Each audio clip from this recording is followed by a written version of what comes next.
नमस्कार, मैं रवीश कुमार। अहमदाबाद में कांग्रेस के दफ्तर पर हमला करने के कुछ ही दिनों बाद राहुल गांधी का वहां जाना और अपने कार्यकर्ताओं का मनोबल बढ़ाना बता रहा है कि वे गुजरात में इस बार बड़ी राजनीतिक लड़ाई की तैयारी में लगते हैं।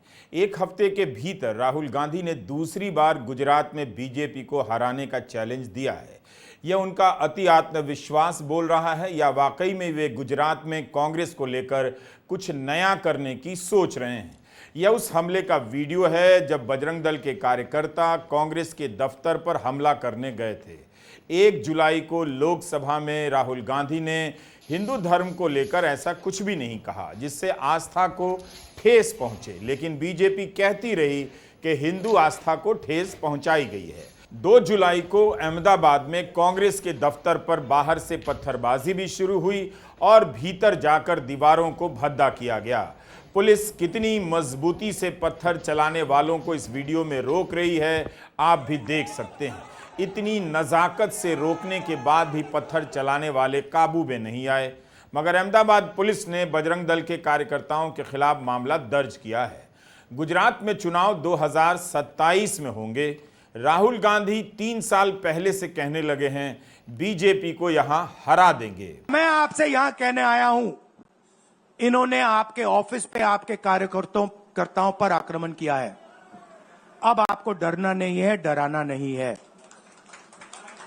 इन्होंने हमारे ऑफिस पे धमकाकर, ऑफिस को तोड़कर हमें चैलेंज दिया है। चैलेंज क्या है?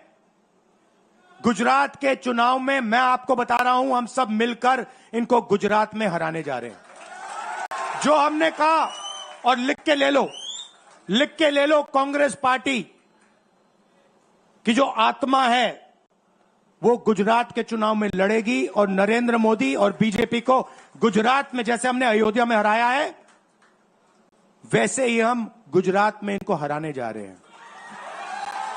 कौन हराएगा? हमारे लीडर हराएंगे, हमारे बब्बर शेठ टाइगर हराएंगे। गुजरात में कांग्रेस काफी कमजोर हो चुकी है। अगर राहुल गांधी कांग्रेस के कार्यकर्ताओं में जान डालने के लिए चुनौती दे रहे हैं तो बात समझ में आती है कि उनकी यह रणनीति हो सकती है। लेकिन जिस राज्य में बीजेपी लगातार 7 बार से चुनाव जीत रही हो, वहां उसे आसानी से खारिज नहीं किया जा सकता। दिल्ली में भले ही नरेंद्र मोदी तीसरे प्रयास में 400 सीटें लाकर राजीव गांधी का रिकॉर्ड ना तोड़ पाए, लेकिन 2022 के चुनाव में बीजेपी ने 182 में से 156 सीटें लाकर गुजरात में एक रिकॉर्ड बना दिया। 7वीं बार के चुनाव में उसकी सीटों की संख्या रिकॉर्ड स्तर पर पहुंच गई और 1985 में कांग्रेस का 149 सीटें लाने का रिकॉर्ड तोड़ दिया। माधव सिंह सोलंकी के समय कांग्रेस को यह कामयाबी मिली थी। शायद यही वजह रही होगी कि जब राहुल गांधी ने लोकसभा में कहा कि इस बार गुजरात में बीजेपी को हरा कर दिखाएंगे, किसी ने गंभीरता से नहीं लिया। गुजरात में मैं गया, टेक्सटाइल ओनर्स के साथ मेरी बात हुई। मैंने उनसे पूछा नोटबंदी क्यों हुई, जीएसटी क्यों हुई? साफ बोला अरबपतियों की मदद करने के लिए जीएसटी और नोटबंदी की गई है। नरेंद्र मोदी जी अरबपतियों के लिए काम करते हैं। सीधी सी बात। मैं जाता रहता हूं और आपको गुजरात में हराएंगे इस बार। आप लिख के ले लो, आपको ऑपोजिशन इंडिया गठबंधन गुजरात में हराने जा रहा है। गुजरात में विधानसभा का चुनाव अभी बहुत दूर है। 2027 में जब गुजरात विधानसभा का कार्यकाल पूरा होगा, तब तक बीजेपी के सत्ता में 32 साल हो जाएंगे। 2022 में कांग्रेस का प्रदर्शन बहुत खराब था। 182 विधानसभाओं में उसे 17 सीटें ही मिली। इनमें से भी कांग्रेस के 6 विधायक बीजेपी में चले गए। 2024 के लोकसभा चुनाव के साथ साथ गुजरात में 5 सीटों पर उपचुनाव हो रहे थे। इनमें से 4 कांग्रेस से विधायकी का इस्तीफा देकर बीजेपी के टिकट से चुनाव लड़ रहे थे। इन्हीं में से एक थे अर्जुन मोढवाडिया, जो कांग्रेस के अध्यक्ष भी रह चुके हैं और गुजरात विधानसभा में नेता विपक्ष भी। एक तरह से बीजेपी भी दूसरे दल के भगोड़ों को विधायक बनाने की फैक्ट्री हो गई है। ऐसे में केवल यह कह देना कि गुजरात में कांग्रेस खड़ी नहीं हो सकती है, कभी राहुल गांधी सफल नहीं हो सकते, ऐसा किसी राजनीतिक दल के बारे में नहीं कहना चाहिए। राहुल गांधी को यह बात तो समझ में आ गई होगी कि 2024 की कामयाबी को अगर अगले चुनावों में बड़ा करना है तो राज्यों में कांग्रेस को ठीक करना होगा। भारत जोड़ो यात्रा के दौरान राहुल कांग्रेस को जनता के बीच ले गए, तो अब राहुल गांधी को जनता के बीच बने रहने के लिए कांग्रेस के भीतर काम करना होगा और उसे बीजेपी में नेता भेजने की नर्सरी बचाने से रोकना होगा। एक रेस का घोड़ा होता है, दूसरा शादी का घोड़ा होता है। ये आप कभी कभी कांग्रेस पार्टी क्या करती है, रेस के घोड़े को शादी में भेज देती है और शादी के घोड़े को रेस में लगा देती है। अपनी कमजोरी को पहचानना और उस पर सबके बीच हंसना नई शुरुआत का पहला कदम हो सकता है। दलों का इतिहास ही ऐसा रहा है, हारते हारते फिर से उभर आने का और जीतते जीतते गायब हो जाने का।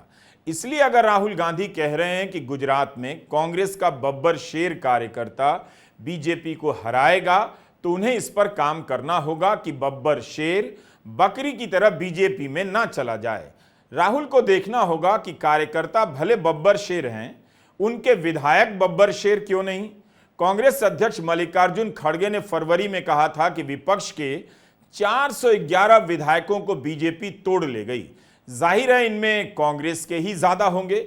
लोकसभा चुनावों के दौरान मीडिया में रिपोर्ट छपी है कि इस बार बीजेपी के टिकट पर 100 ऐसे उम्मीदवार थे जो दूसरे दलों से आए, इनमें से 37 कांग्रेस से थे। यह भी कमाल है, राजनीति करो कांग्रेस में, सांसद बनो बीजेपी से, लेकिन बीजेपी का कार्यकर्ता क्या करेगा? क्या उसका काम कांग्रेस से लाए गए विधायकों और सांसदों को जिताना रह गया है?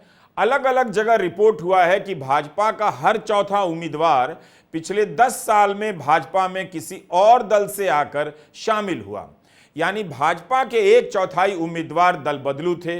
कहीं ऐसा ना हो जाए कि बीजेपी वाले भी दल बदल करने लग जाएं। जैसे इन्होंने हमारा ऑफिस तोड़ा, वैसे ही हम उनकी सरकार को तोड़ने जा रहे हैं। 2014 से पार्टी तोड़ने और सरकार तोड़ने में बीजेपी का ही रिकॉर्ड है। कांग्रेस को फिलहाल अपनी पार्टी और अपनी सरकार बचाने पर ध्यान देना चाहिए। राजस्थान की तरह हिमाचल प्रदेश में कांग्रेस ने सरकार बचाई है। उसके विधायकों के बीजेपी में जाने के बाद जब वहां उपचुनाव हुए तो कांग्रेस के बागी हार गए।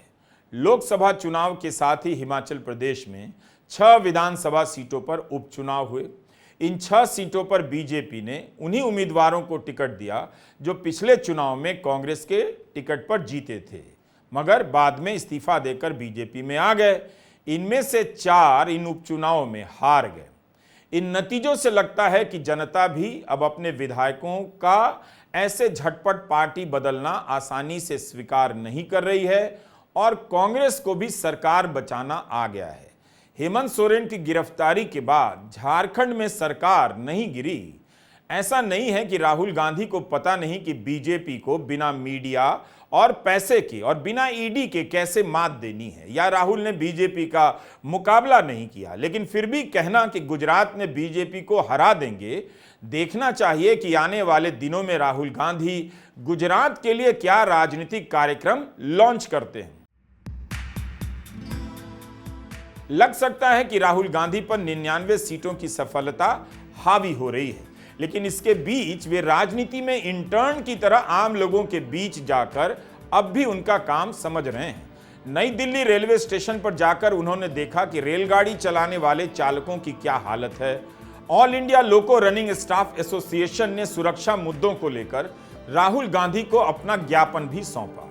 राहुल गांधी ने उनसे जाना कि लोको पायलट किन हालात में रेलगाड़ी चलाते हैं। मालगाड़ी चलाने वाले लोको पायलट की 14 से 16 घंटे की ड्यूटी होती है और 3 से 4 दिनों के बाद वे घर लौटते हैं। जून महीने में जब जलपाईगुड़ी के पास रेल दुर्घटना हुई तब लोको पायलट को लेकर काफी चर्चा हुई।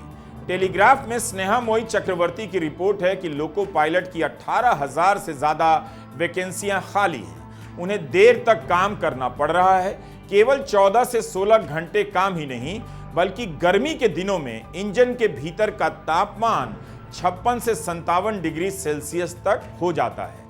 ऐसी स्थिति में गाड़ी चलाना खतरे से खाली नहीं, कैबिन की हालत भी खराब होती है, शौचालय जाने की व्यवस्था नहीं होती।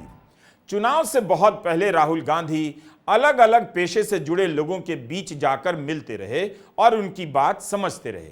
ऐसे कई वीडियो राहुल गांधी के YouTube चैनल पर हैं।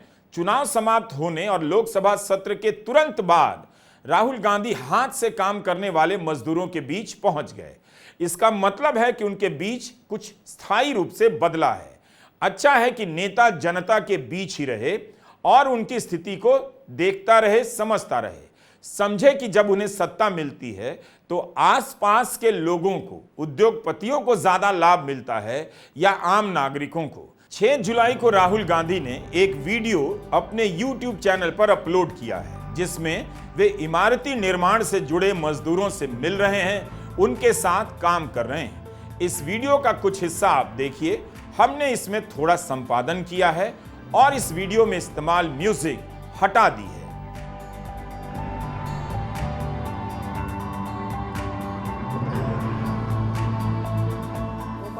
सबसे मुश्किल काम है, सबसे कम पैसा मिलता है। हाँ, वो सपनों में भी नहीं सोचे। और सबसे मुश्किल काम आप करते हो, कोई सोचता भी नहीं, आदमी कट जाता है इससे। जब इस पे कोई चलता है वो ये भी नहीं सोचता कि ये किसी मजदूर ने बनाया।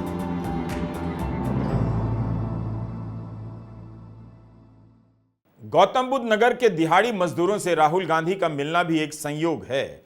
इसी गौतम बुद्ध नगर में राहुल गांधी को यूपी पुलिस ने धक्का दिया था। आजकल राहुल गांधी के YouTube चैनल की खूब चर्चा होती है, इसकी भी कि उनके वीडियो को कितने व्यूज मिलते हैं। लेकिन 3 साल पहले राहुल गांधी के YouTube चैनल पर हाथरस बलात्कार कांड के वक्त का भी एक वीडियो है। उसे 3 साल में अभी तक 39,000 व्यूज मिले हैं। 2020 का यह साल था और यही हाथरस था जब एक दलित लड़की के साथ हुए बलात्कार और पुलिस द्वारा उसका जबरन अंतिम संस्कार कर देने के बाद राहुल गांधी और प्रियंका गांधी उसके परिवार से मिलने जा रहे थे। दोनों को हाथरस जाने से रोकने के लिए दिल्ली यूपी की सीमा पर भारी मात्रा में पुलिस बल तैनात कर दिया गया। दोनों को कुछ देर के लिए गिरफ्तार भी किया गया और इसी आपाधापी में राहुल गांधी गिरते गिरते बचे थे। विपक्ष के एक सांसद के साथ पुलिस ने ऐसा बर्ताव किया। यही नहीं, जब तृणमूल कांग्रेस की महिला सांसद हाथरस की बलात्कार पीड़िता के घर जाने का प्रयास कर रही थी, तब उनके साथ भी धक्का मुक्की हुई थी। क्या राहुल गांधी का उसी हाथरस में लौटना राजनीति के प्रति उनकी निरंतरता नहीं है?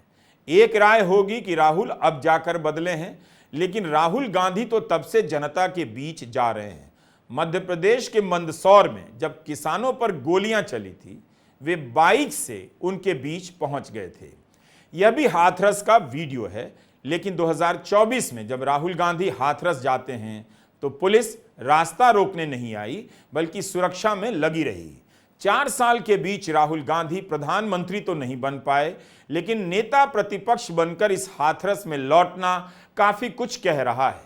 यहां एक बाबा के कार्यक्रम के बाद मची भगदड़ में 120 से अधिक लोगों की मौत हो गई, बड़ी संख्या में लोग घायल हो गए। राहुल गांधी इन्हीं परिवारों के बीच पहुंचे और उन्होंने सांत्वना दी।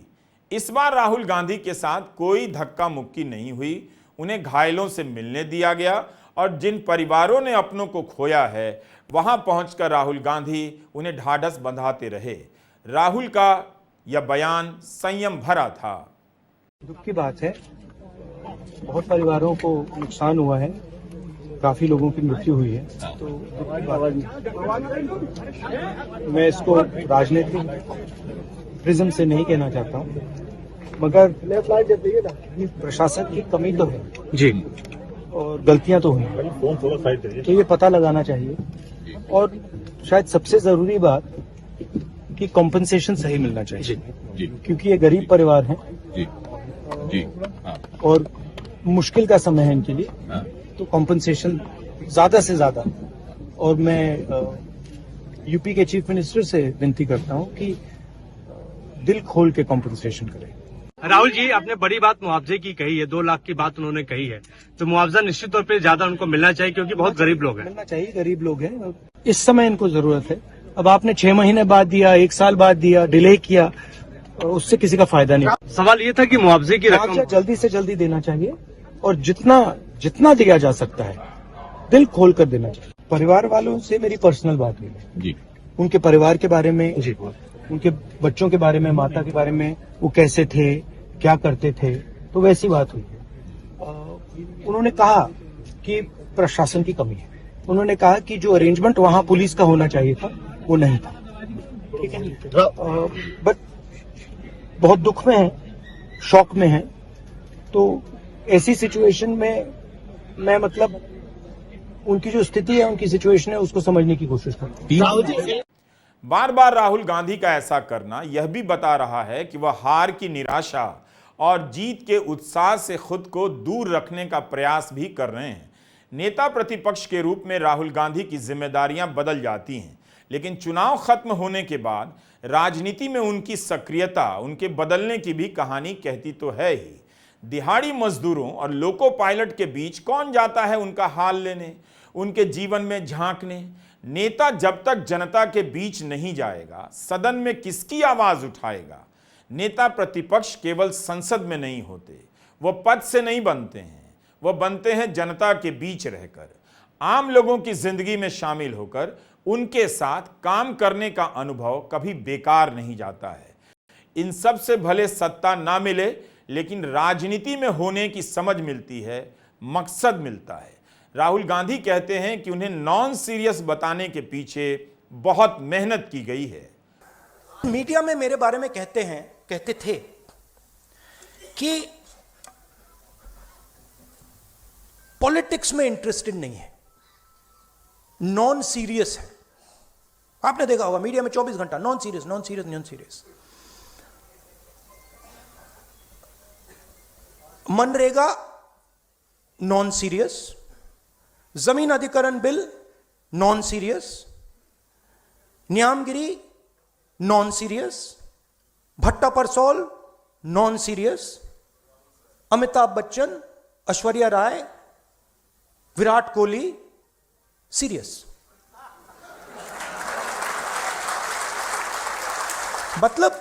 मतलब हिंदुस्तान की पॉलिटिक्स में मान लीजिए यह कमरा है,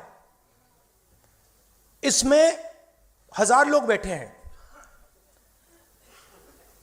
1000 लोग में से आप यहां पे 20 लोगों को हेडफोन दे दीजिए और माइक्रोफोन दे दीजिए, और वो 20 लोग 24 घंटा चर्चा कर रहे हैं, और 990 लोग यहां बैठे हुए हैं। उनकी ना कोई बात सुनता है, ना उनके पास लाउड स्पीकर, ना उनके पास माइक्रोफोन, हेडफोन। वो देखते रह जाते हैं, और जब भी कोई 90% की बात करता है तो वो नॉन सीरियस हो जाता है।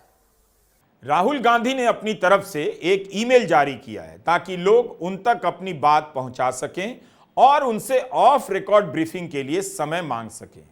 communications@rahulgandhi.in पर उन्हें ईमेल भेजा जा सकता है। इसी तरह का संवाद उन्होंने चुनाव के दौरान किया, जब हजारों लोगों ने उन्हें ईमेल भेजे और राहुल ने उनके नंबर पर, सभी के नहीं, कॉल करने का वीडियो भी जारी किया।